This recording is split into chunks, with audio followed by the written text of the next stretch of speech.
Welcome to the Babylon 5 reunion panel. How many people were here yesterday? Okay, so we can still cover a rerun. Some of the same questions, we'll have some new ones. No, we're not covering any of the same questions. That's called redundant. Come on, is it hot in here, or is it just me? It's you. I always said you're hot. Oh, God bless you. Okay. Woo. Welcome back. This is the same room full of people. Thank you. You're very serious today. I know you are. It's part of your personality. So we'll just all be serious. Serious journalism.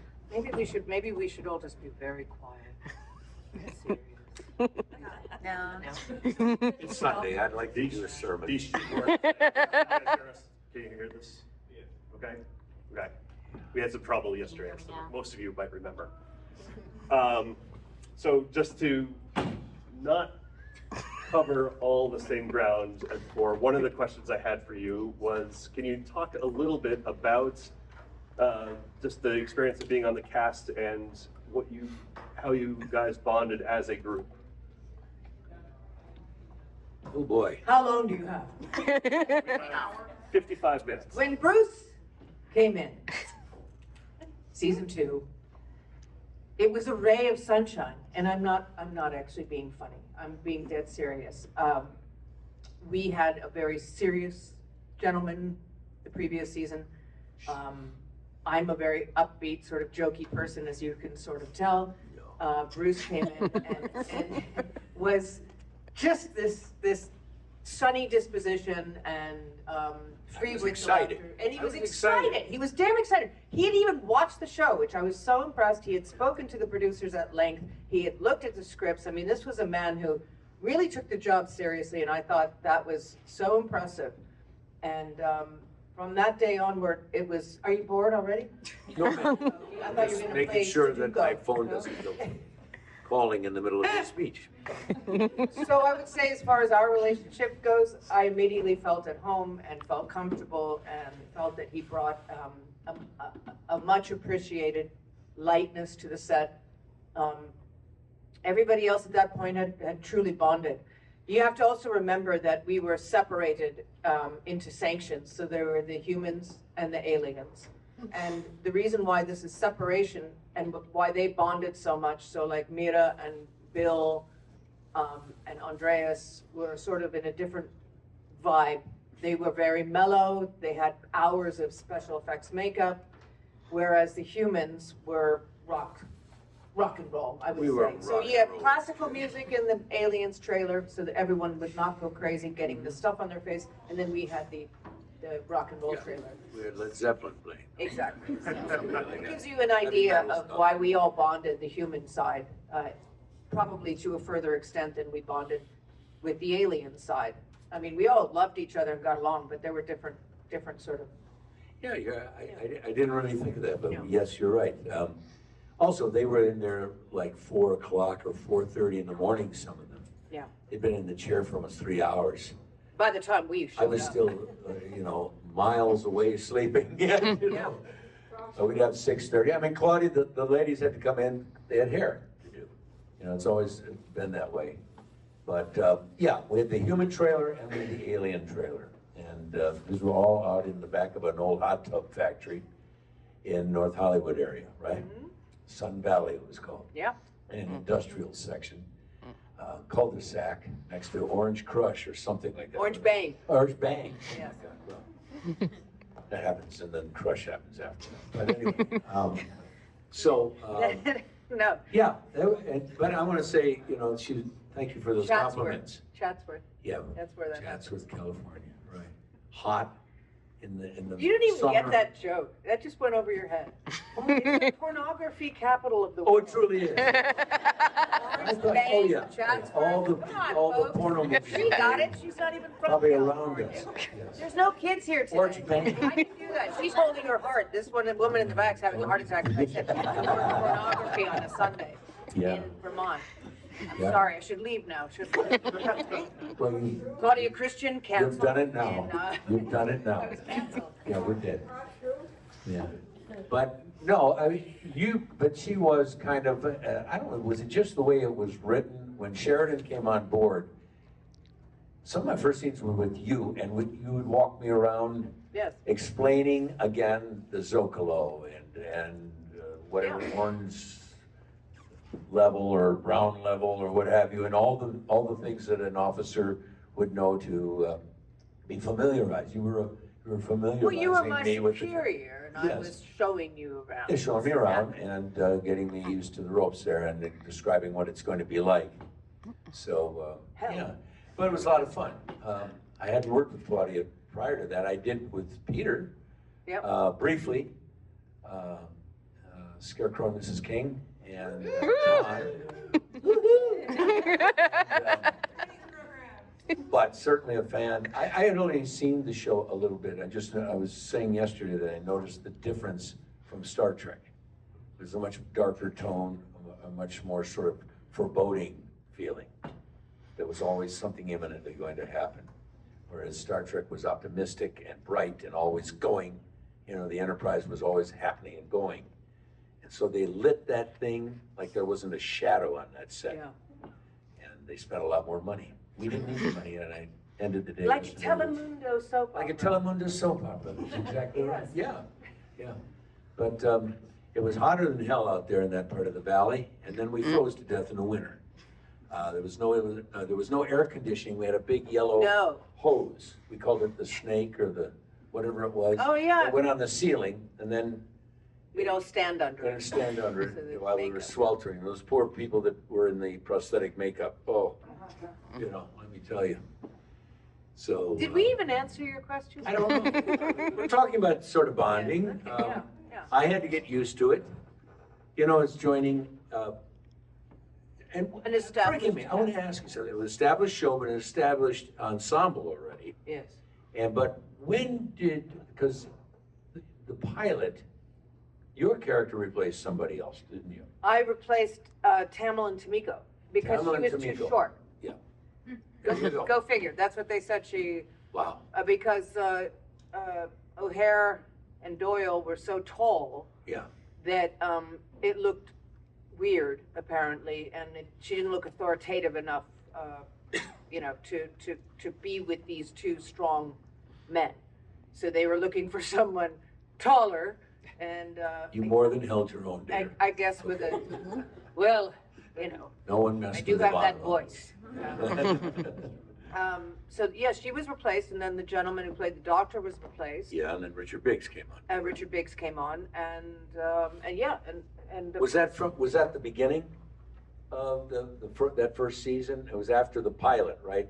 They do that often. You know, they'll make a after the pilot. pilot, they get feedback, and people don't like certain people. Also, Pat Tomlin was in the pilot as Lita Alexander, and they replaced her. Then they brought, not they brought her replaced back. They brought in Andrea, Andreas. and then they brought Pat back. Yeah. It's kind of crazy. They re-examine it and go, okay, we get responses for these characters. People aren't responding to this actor. It's kind of, you know, cutthroat in a way. Yeah. You're depending on that job, and then they take it away from you. So anyway, good going. Yes. Would you get feedback throughout the season as well in the same way? Or is it just once you get started with season one, they're set and then you just go? Well, they may have gotten, the producers may have gotten feedback. I don't think us actors ever got it until Oh, we I were got told, feedback. Oh, get out of town. No. They called me in one day and said, we're getting a lot of letters from fans. And I said, oh, what did I do wrong? They said, nothing. They want your hair down more often. You know, that was probably the only note that ever came from Warner Brothers. They You know had, that? We had one note in 5 years from the yeah, from the that studio. I had to wear, so they had to create bedroom scenes for Ivanova. That's why I was in the negligees and the lingerie. Lovely hair.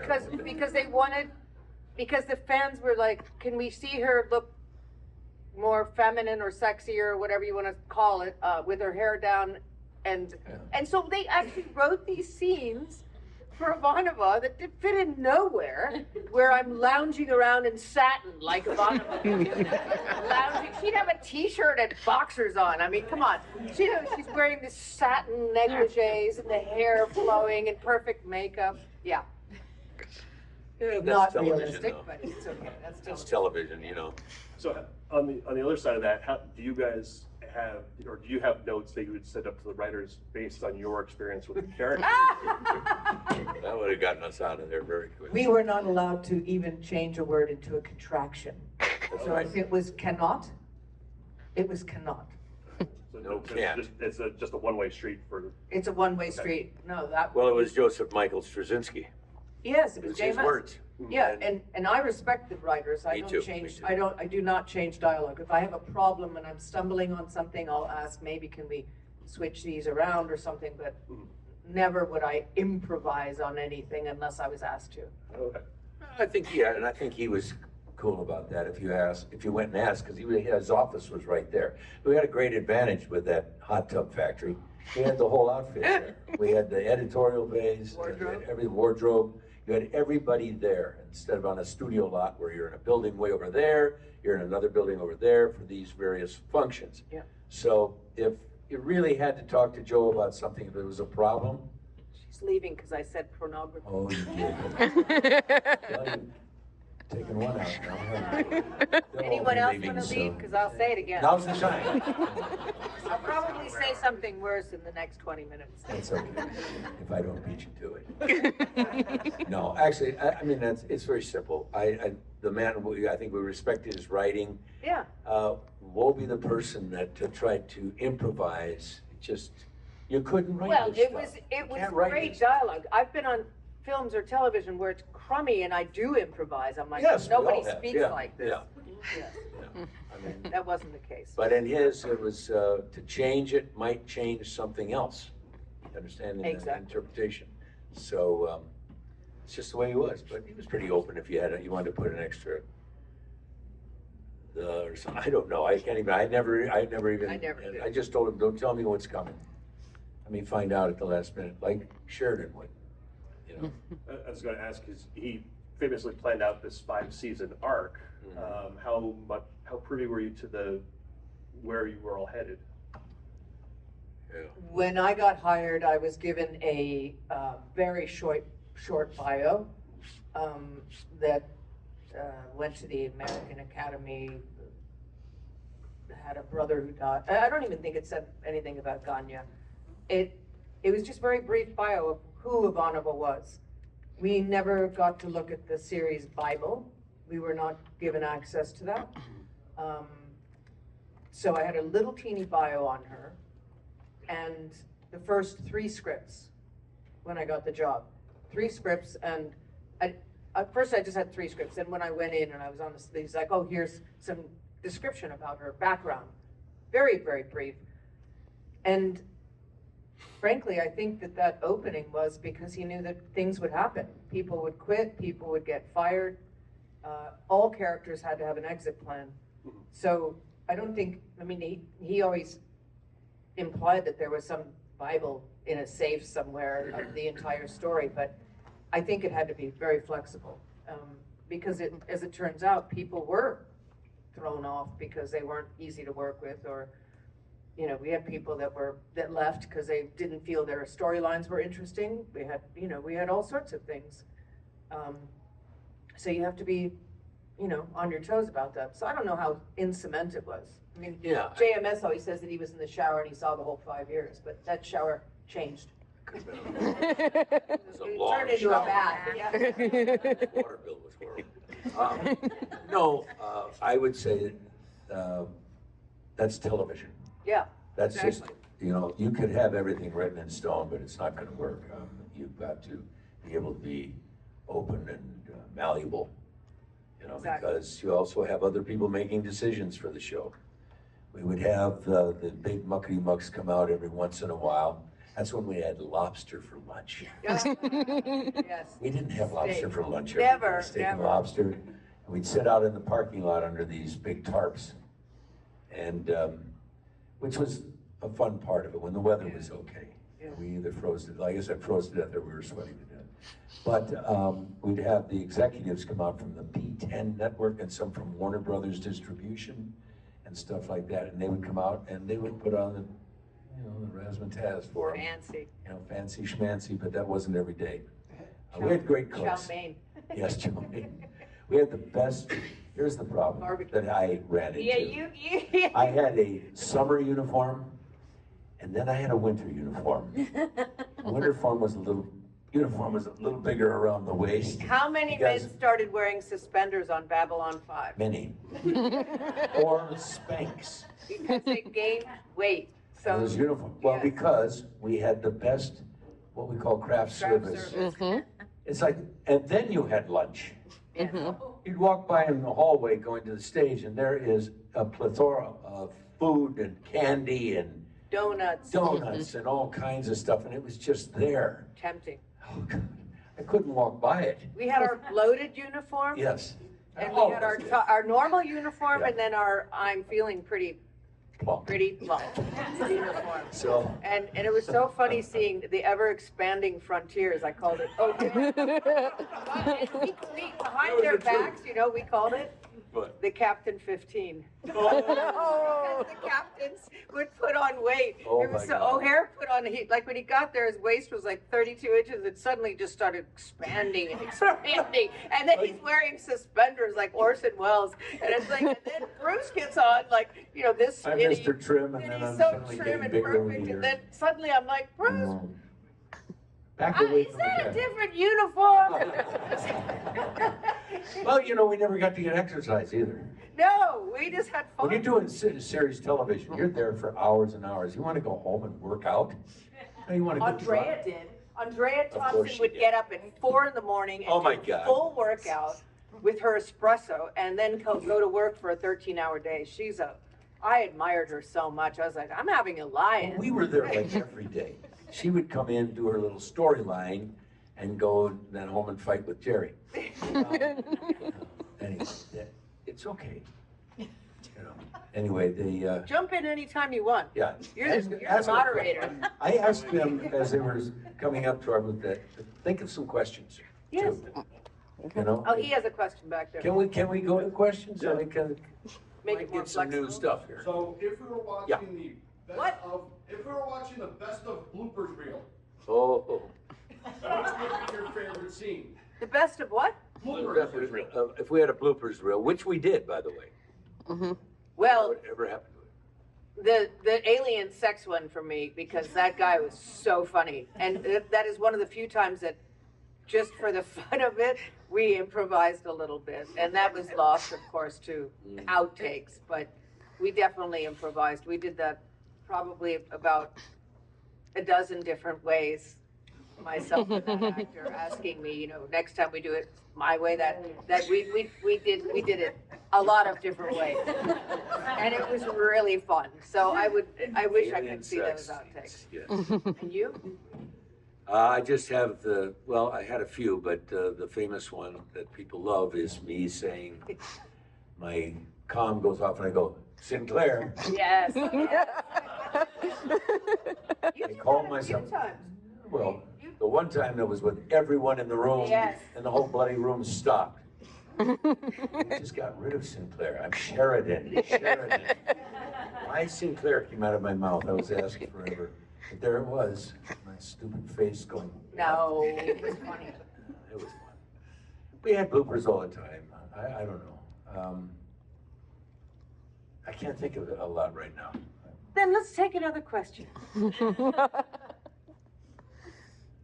Go, yes. When did you first know about the love story with Talia? What? When did you first know about the love story with Talia? When did I first know? There was an episode where they brought in a fellow that was supposed to be an ex-boyfriend of mine. Yeah. And that particular actor and I, let's just say he was a soap star. Let's just say we didn't get on as well as I suppose. There was no frisson, no attraction. Excuse yourself. No. Less frisson. He's very French. Yes. And I just stormed into JMS's office.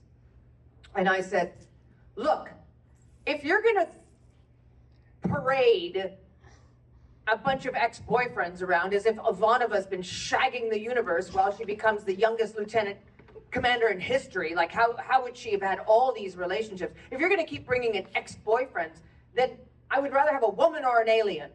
Because this doesn't make sense for Ivanova. I don't see her dating around, you know. I think she was very serious about her job and very serious about her schooling, and I don't see her having these idiot ex-boyfriends. And he looked at me and he said, I've heard you. I said, why don't you put me with Jakar? That would be hot. I mean, we're talking hot there. Ivanova and Jakar. Come on, man. That's like, see, look at, she's like, now that's a sexual arch that I could That would have sign been up. sweaty. That would have been. I mean, did you see the chest they put on him? The six-pack? Hello? Hello? Fantasies. So I said, an alien, thinking Jakar, or a woman. I wasn't thinking of the fellow who I did the boom shakalaka thing with. I certainly wasn't thinking, I didn't think I would get a woman, but it was beautiful. And when they introduced it, I saw the relationship sort of being obviously difficult and antagonistic, but I kind of saw where it was going, and I was very happy with it. And I loved Andrea, of course. So, and we all got along like wildfire. So yeah, I was happy with it. So it was probably a couple episodes into my discomfort, those episodes in the beginning where, Because you can see it in episode 1. It's like, if the telepath were played by a man, your dialogue would read like, are they flirting? Like, I what's can't going hear on? a word he's saying. Oh, sorry. No, it's like the first scene in episode 1 you have with Andrea. It reads like you're almost flirting, like the way that you're going. It's like, Yes, it was a cat and mouse thing, exactly. Now that when you look back at it, yes, yes. But there was definitely, and it's interesting because I think they wanted to make it just subtle enough that children, you know, Star Trek Deep Space Nine went for the kiss.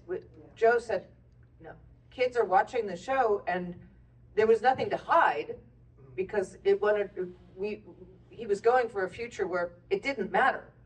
Man, woman, animal, alien, doesn't matter who you sleep with. There is no issue in the future was what he was looking at, is that it's not even spoken about. There's no, you know, anti anything, no stigma, no nothing, no shame, no stigma attached to any of your sexuality. However, he didn't feel it necessary to show a kiss, or it was enough that she was in my bed and I was out of the bed, and it was clear to the adults that, ooh, they slept in the same bed. And that just the hand on the shoulder was so subtle and so beautiful, but it was so funny because right I think before or after that was the big famous kiss between, was it Dax and something in Star Trek. And I thought, no, we did it first, and we did it more elegantly, I think. Was this more of a case of them worrying that you were too far ahead of what mainstream culture would allow, or were they going for subtlety just because subtlety is sometimes a better storytelling? Yes, because subtlety is a better storytelling, and it wasn't for sensationalism. It was a deep, complicated relationship between two people who should inherently dislike each other and distrust each other, but who were very attracted to each other and loved each other. So it was more interesting than a sweaty kiss on camera. You know what I mean? Yep. Yeah, Mary? I found it interesting that Garibaldi and Ivanova, although they don't like telepaths, they get very involved. Like Garibaldi and Lita trusted each other to a degree, and Ivanova and Talia, and I just found that. And it was also interesting that Jason Ironheart didn't pick up on anything with Talia. Just interesting that your characters, Garibaldi's character, were very wary of telepaths, but ended up getting involved with them a lot more than the rest of the characters. I wanted Ivanova's telepathic ability to be explored. Yes. She was a PA, and apparently, but she was hiding that she could have been actually more advanced and had learned to block herself. Ooh. So that was an interesting storyline that disappeared somewhere. Blocking, I wanted Instead, I parked cars. Were there other storylines or things that you came up with? Oh! Characters that you wanted to explore that couldn't?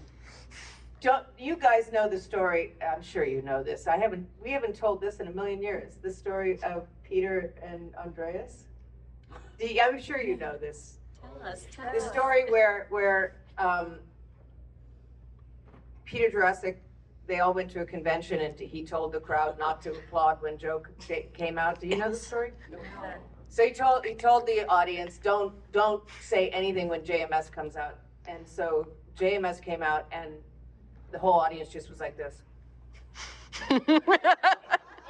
It threw. And he was not amused. It actually threw him really badly, and he remembered that because JMS remembers everything. There would be revenge. And so we got these pages put in our trailers. We used to get the rewrites and also the updates, and you'd get blue pages and marigold pages and pink pages. And Yeah. so we get this marigold colored scene in our trailer that is a sex scene between Jakar and Londo. And we all start gathering up and going, Joe's lost his mind. Fans are going to go crazy. They're not going to like this. This is wrong. It's going to destroy the entire storyline. This is insanity. He's doing this as sensationalism. It was post-coital. They were waking up. Joe went so far as to get the makeup, the special effects makeup. They said, we're going to need Andreas's chest. He's going to be naked from the waist up. And we're going to need Londo's penises. All of them. 6 of them. 6 of them. I mean, and he was dead serious. And now, of course, you get the actors involved. Now, Peter's just going, this is... I can't do this. No, I can't do this. This is going to ruin Londo's... I mean, we were all in such a fuss. And I think Jason Carter may have been the one that said, and I was just taking the piss, man. I said, JMS would never go through the trouble of rewriting the scene, putting it in our trailers, getting the special effects makeup. This is happening. It wasn't until they were on the set, in the bed naked, that they finally said, just kidding. So true. So true. Now, The visual was frightening. Frightening. Oh, That make a blooper reel? it was a whole reel in itself. Chatsworth. Right, that's where. Bruce, was there any story ideas or things that you wanted to see your character do that you never quite got to see through? Not die. Not die? No, I have to say, I've been, oh, well, she was telling that. I'm trying to think. I was blessed with the greatest storyline ever. Remember I was reading Joseph Campbell's book, was it Journey of the Hero or what? Yeah, The Hero's Journey. The Hero's Journey. And I thought, I think he's been reading this, Joe. Yes. No, I loved it. I loved it. I couldn't make it. I couldn't even think of something that would enhance it more. I got to go from a younger man to an older man, not an elderly man, but an older man who has to make a great sacrifice for all. And how noble, But he wasn't flawless. He wasn't a flawless hero. He had a lot of problems too. And so that's what I loved about all these characters. They weren't black and white. We were in any way, fallible. shape. We were very All of fallible. His whole image of us human beings going out into that frontier space, we're going to drag all of our baggage with us. Unfortunately, that's just what human beings do. They were perfect in, I shouldn't knock Star Trek. I think it was just a more idealized people. We were kind of like really nitty gritty, dirty people that were out there.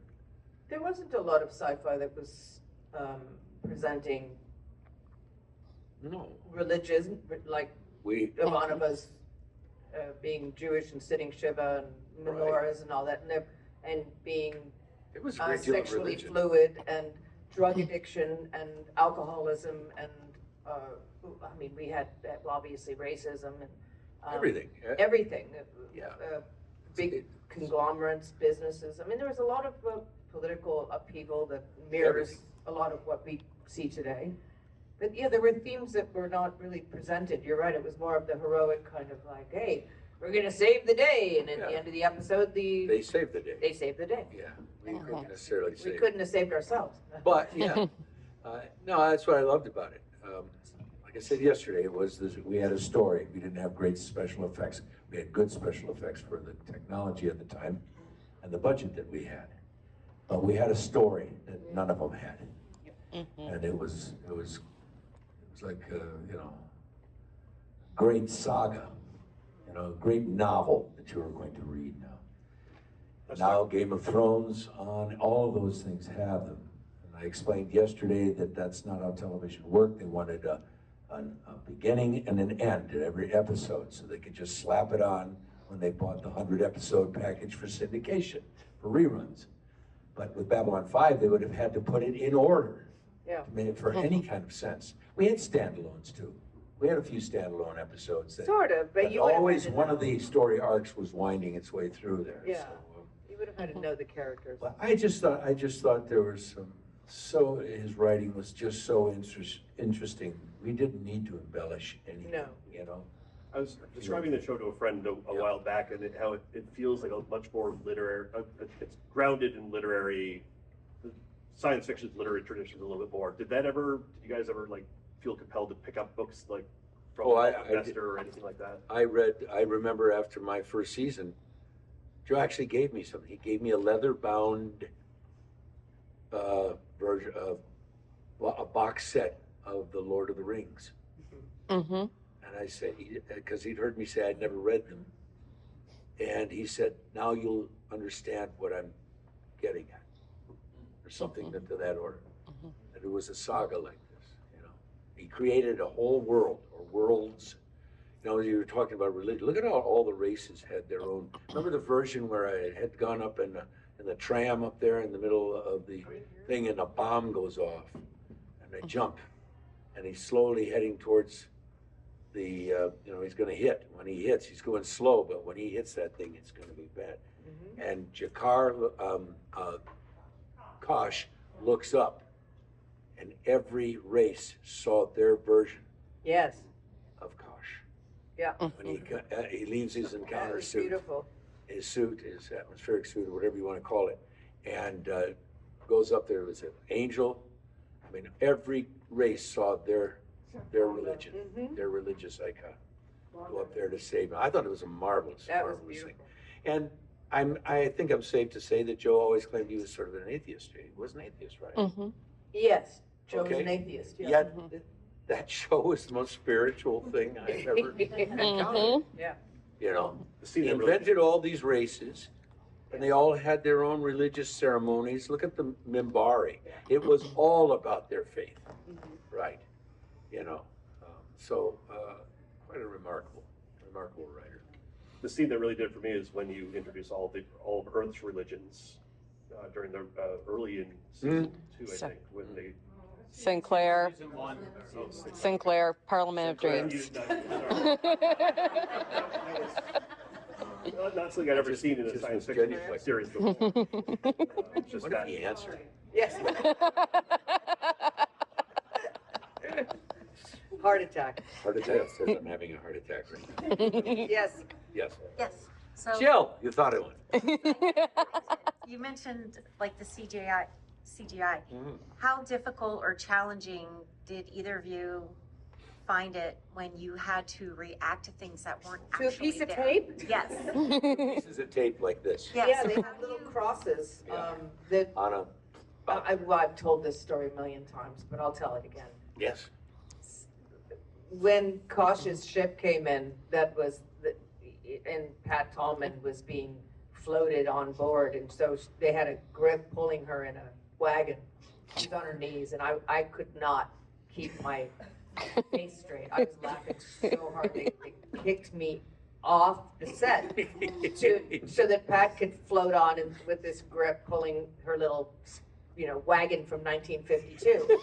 It was ridiculous. It looked ridiculous, and she's on her knees trying to be noble, and she's shaking, of course, because it's a wagon. They're like, you guys keep still.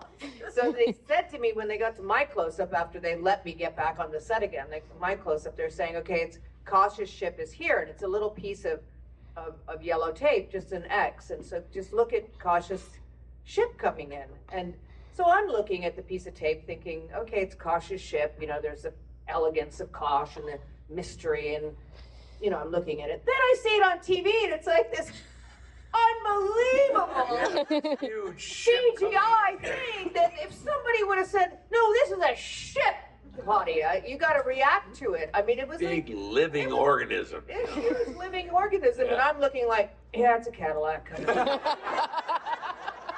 Seriously. I've seen 100 of those before. Third one of the day. I mean, Yeah. you know, I could have reacted a little bit more, and that's the thing. The problem is that a lot of times also you didn't, like when I was in CNC, you're looking out. I'm looking out a lot of times at the crew. You think I'm looking into space? That's where the crew is. So there's this. 3 cameras. There's cameras all these looking people up. Of looking course, back yeah, at 'cause you. they're shooting up at me. So when the audience sees what's behind, you know, they're behind my head looking at space. What I'm looking at is guys chewing on bagels. So Totally there's- bored with what's going on in front of them because they see it every day, you know, right? You and I are having life and death decisions. And he's going, Of the time when the guy that played this is a total, okay, I've told this story a million times too, but it just reminded me, the guy who played my father when he was dying was doing it so over the top. He was going, look, and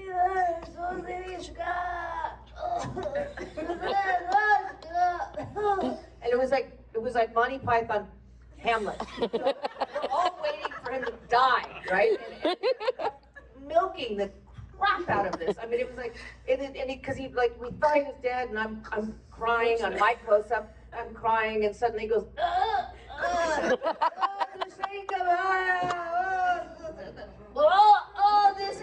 and he kept doing this, and I'm now, it's on my back on him. Okay, they got my close-up of me crying, weeping. Now it's on my back, and I can't take it, so I'm laughing, and my shoulders are like this, and I'm dying, okay, and everybody thinks, she's like really into it, she's crying, she's weeping, even for her, on her back. That's how good of an actress I am. She's so good, even when the camera's not on her, she's weeping. Well, did great the back. sound guy saw he's up above with his mic, and he can see that I'm not crying. I'm just going, fucking die already. Sorry. I'm like, dude, you gotta die. And so his mic is going like this. that Mike Shadow coming in. Yeah. So that reminded me of that.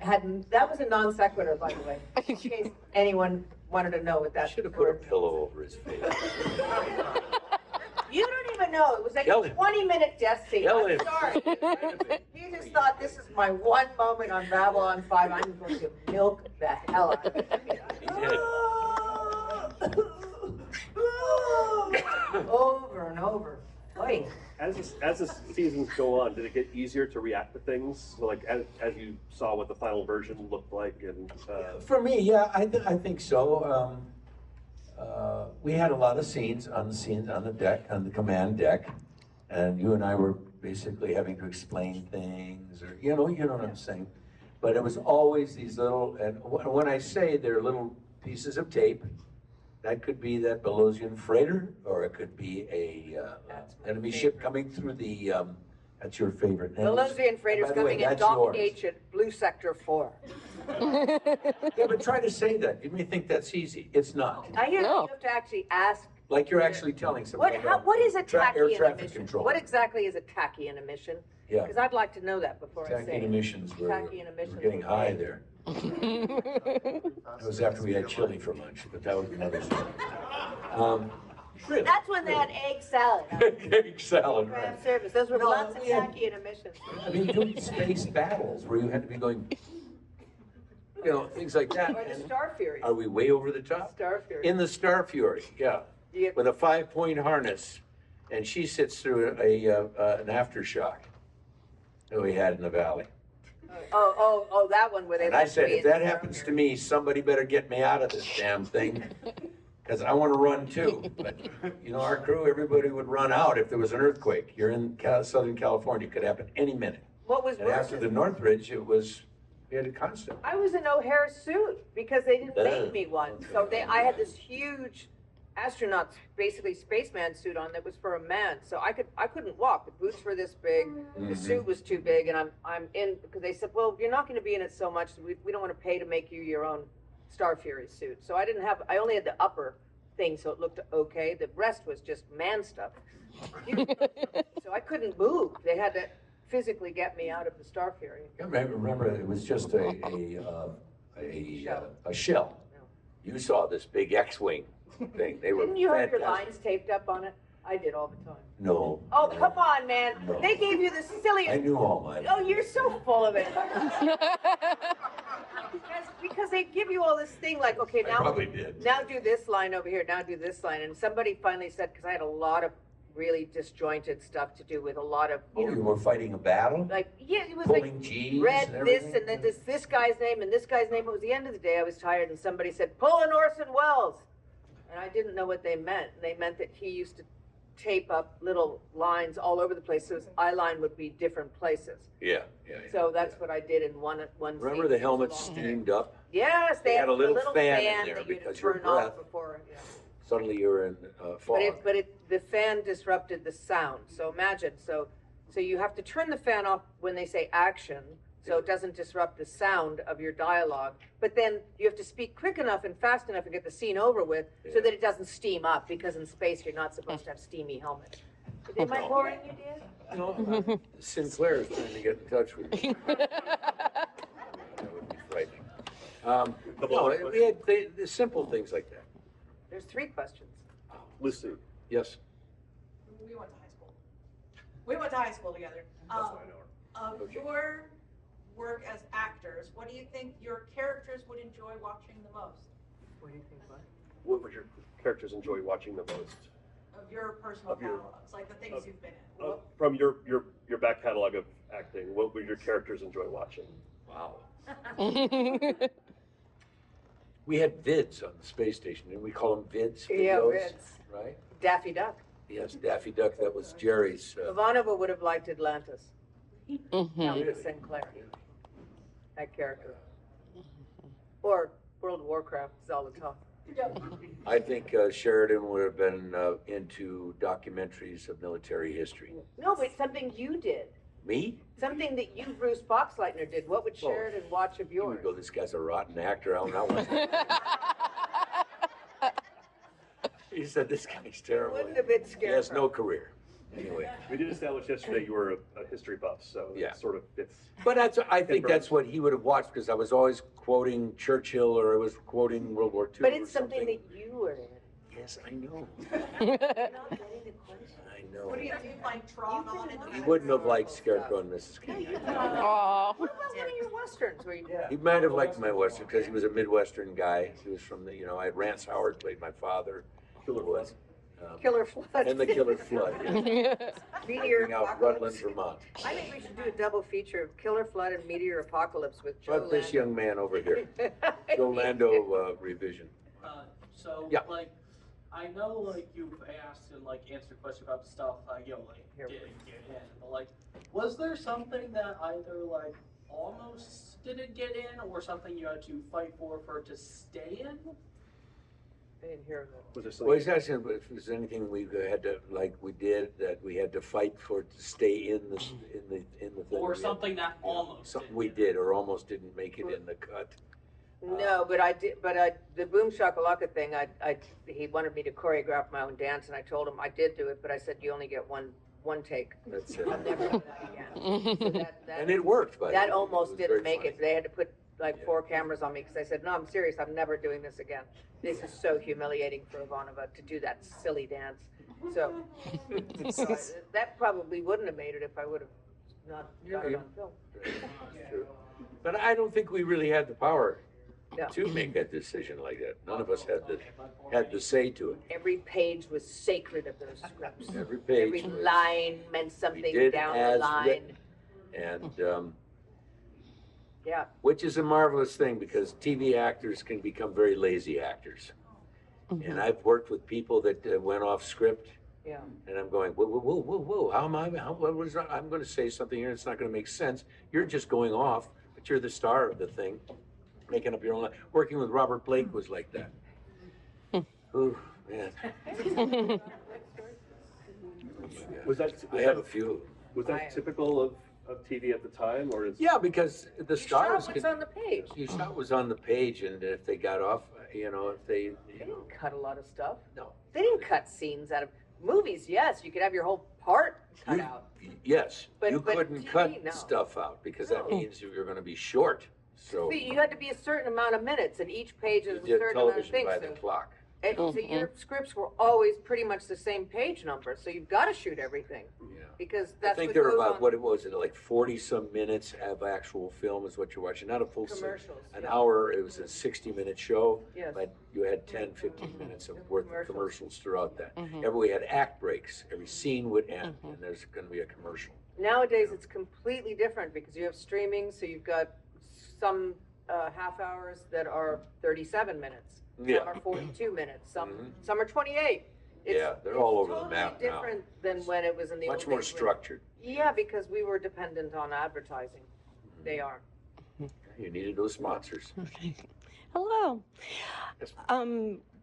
Since you saw the show as it evolved and you got some new material in terms of your characters. So, for example, all of a sudden, John Sheridan actually did meet Dylan during the Earth Minbari War. Oh. Was there anything like that where you learned something about your character later on and you said, "Oh, if I had known that, I would have done it differently in the past"? Yes, you mentioned the very thing. When we did the TNT movies, he did one about where I played young Sheridan. Well, apparently I get captured by the Minbari, and there's Delenn. I would have played this totally different when I first met Delenn coming out of the cocoon. I would have gone, I know you, or I met you. But none of that happened. I guess it didn't matter. TNT came into our picture way late in the whole process. They saved our butts from being canceled. And I thought a couple of the movies were really good. They really were. And they gave bigger budgets. But yes, there were a few situations like that where our younger character, or the one we'd previously done throughout the season, we should have known this person more. I would have played it. Oh, here's the prime example. Tracy Scoggins. The first scene I have with her, I read and I go, we were married? What? I didn't play it that way at all. If you look at that, you can go back and look at it. There was no acknowledgement of her as we were married briefly. It was a brief thing. And we got married and then, what? Joe. Yeah, That threw me for a loop. that's weird. But I played it straight on.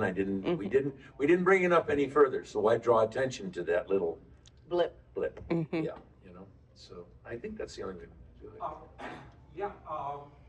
You're both actors, but you're also both writers.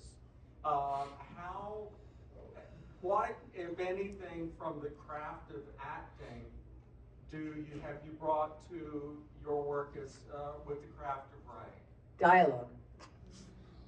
Yeah. As an actor who's read hundreds of scripts, Yes. it helps enormously to know when it's bad dialogue and when it's good dialogue. So as an actress, since I can perform dialogue, cold readings, auditions very quickly, pick it up and regurgitate it so it sounds natural, I always, when I write, I say my dialogue out loud in my head as the characters. And I think that my dialogue in scripts in particular is very natural because of that. So that was a gift. In books too. I think that my dialogue flows probably better than somebody who didn't have 42 years, 50 years as an actress, Right. That's a gift that I think I brought to it. Not structure, that's for sure. No, I think it is a great advantage because I think writers, they sit there typing away. In their head. Hopefully we would say it out loud as you're doing it.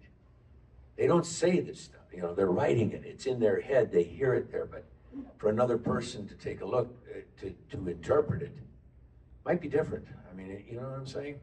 So I think we do have that advantage. Yeah, we do. That I was saying it today, think of how many thousands of words we've had to memorize.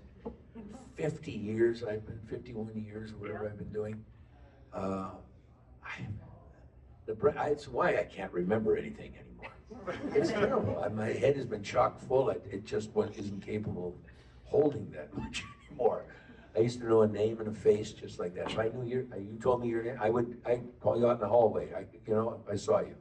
Why does the early stuff stay with you? Like I remember stanzas from Shakespeare, but not the Death Incarnate speech. I had to look it up to do a cameo. So but I can remember a play when I was 18 years old. I can remember the dialogue from that, but not recent television. But 2 weeks ago, I don't know. I can't remember What that was your at all. name again? Claudia, dear. Bruce Willis. That's actually probably How do you part bad now? taste there. Yes. Poor Bruce. I was just thinking, some of my favorite scenes with Ivanova were with Zacharias and Tim. Oh yes, I love him. He cracked me up, and your responses to him were fantastic.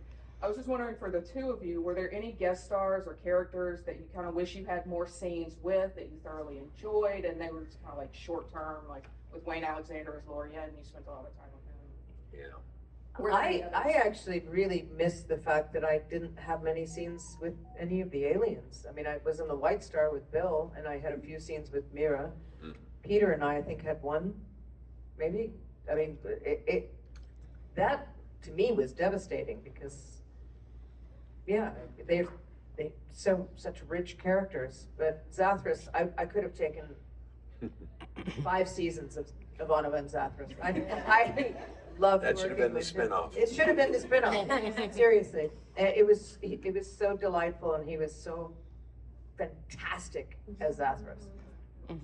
Yeah, that's one, if you're talking about everybody that's passed from the cast, I think he gets overlooked. He played such a memorable character, a real fan favorite, I know that.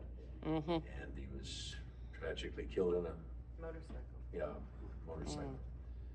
And on his way to a play rehearsal that had been called off, but he had not received that. So I think he was just sitting at a traffic light. Someone just plowed right through the light. And so, a wonderful, talented man. When we did that big 2-parter where Michael O'Hare had come back, right? It was fantastic in that. I mean, you had to really be on your toes with him around because he was stealing every scene. Yeah. Everyone's watching him going, he's fascinating, So good. Great man. Lost some good ones. Sort of to close out, the show came out, more than 30 years ago. How have your views of the show changed in that time? Either with the nature of television's changing, science fiction's changing. Like how do you look back on B5? I think it was innovative for its time. I think that we make fun of the special effects now, but they were actually cutting edge. People were still using models. So I think that the fact that we were all CGI was phenomenal. I think even the prosthetics for the aliens were unique. And What was the group? Coolidge? oh. John Coolidge? Coolidge, yeah. Coolidge. And the his name of his wonderful company. These guys were just really like back in a garage, bunch of it guys. begins with an F. Yeah. Okay. No. But I think that the most important thing to me is that there's this younger generation of individuals that come up and say, you helped me come out of the closet, your character, or you represented the first Jewish character in sci-fi that really practiced, or any of these things or these themes that were tackled had nothing to do with me. I was just saying the lines. But I think that's what I look back on and say that I think that was very innovative for the time, because most television was just there for entertainment, fluff. And I think that they took a chance on this giant epic story that did tackle things with elegance, not shove them down your throat. Yeah. You're saying about look at how original the spaceships were, the concepts, and this was science fiction where we didn't have to explain how they worked. They just did. You know? I think that was a little from Star Wars. We did. And did they really make that noise in outer space? I don't know. No one's out there to hear it with a naked ear, right? So I mean, there were such original designs. He was given the opportunity to create these worlds, these alien races, this concept of what the space station looked like. My gosh, I got an explanation one day by Joe how that huge, gave it gravity inside.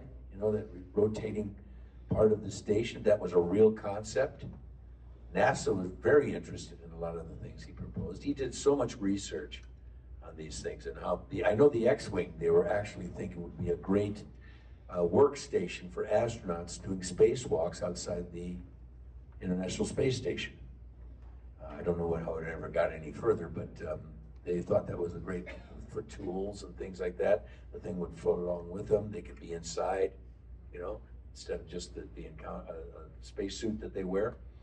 And like I said, we always had people from NASA would come by and visit every once in a while because they'd be going to JPL, Jet Propulsion Laboratory in Pasadena, and we always had an invite to them, please come out and see us. And once again, I always said that, he said, well, this is so cool, and then walk into this is the CNC, and this was the boardroom or the war room, whatever we had, and everything they were fascinated by. And I kept going, ours doesn't take off in the air. You guys actually go into outer space. And he said, but sir, you create the dreams for us to make into a reality. And I thought that was so wonderful. And Joe even said that he was touched by that too. And that's get what more science, kids interested and in get science, young people, the next generation, into it. So I think we contributed in that part. I'm proud of my association with that show and all the actors that I got to work with and the wonderful writers and directors. Let's get, well, Claudia's kind of in and out there, but no, I love Claudia. I mean, yeah. So, I mean, we had marvelous crew people. It was a family out there because we weren't on a big studio lot. We were actually on the space station. And when guest stars would come on, what news from the outside? What's going on out there? Because when you're on a big studio lot, there's all these other shows, and you'd go to the commissary and see actors who were, and the actors. Do you remember we shared our newspapers? We shared newspapers. Yes, I'd bring in the New York Times and Yes, go around to every trailer. And books, if you had a favorite book. I had my violin, my saxophone, everybody had instruments in their trailers.